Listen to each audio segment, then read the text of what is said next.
जहां कबीर साहब की आधी साखी आ जाती है, एक भी नहीं बोलूंगा मैं, आधी साखी, उस आधी साखी में सारी दुनिया का ज्ञान ही खत्म हो जाता है। और आधी साखी कौन सी है?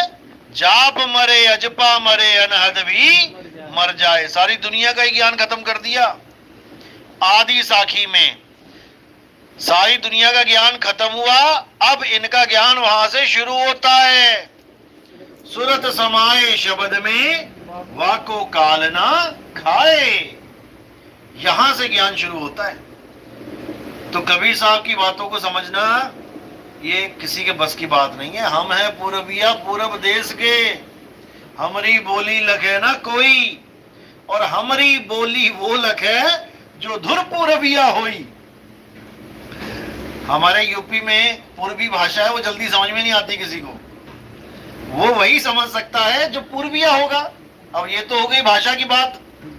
कबीर साहब कौन सी पूर्वी की बात कर रहे हैं? यानी कि अनंत, यानी आदि से भी पहले हम उस जगह की बात कर रहे हैं भाई।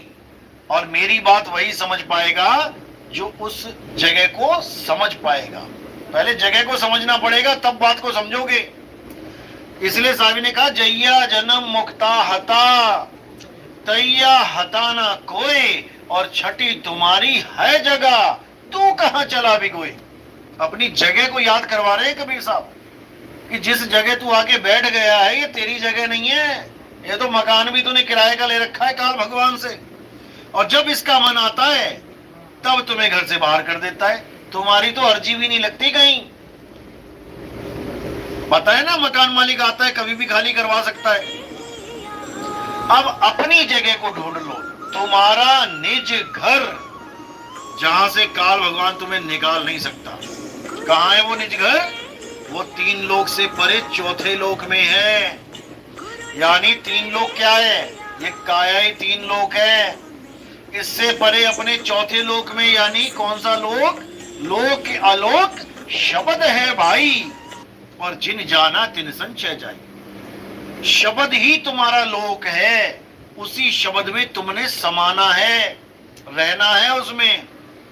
तो कह रहे हैं सुरत समाए शब्द में। सुरत समाए सतलोक में नहीं बोला कि सुरत समाए अलख लोक में, अगम लोक में, अनामी लोक में। ये सब तो मात्र संकेत हैं उस शब्द के लिए कि वो सत्य है, अलख है, अगम है, अनामी है, ना कि वो कोई लोक है। तो इसको अच्छी तरह समझना है। हमारा वास कहां होगा? शब्द में हमारा वास होगा। अभी हमारा वास कहां है? इस काया में हमारा वास है। तो गुरु क्या करता है? नकली मकान छुड़वा देता है और असली घर पहुंचा देता है। कैसे? सैन से।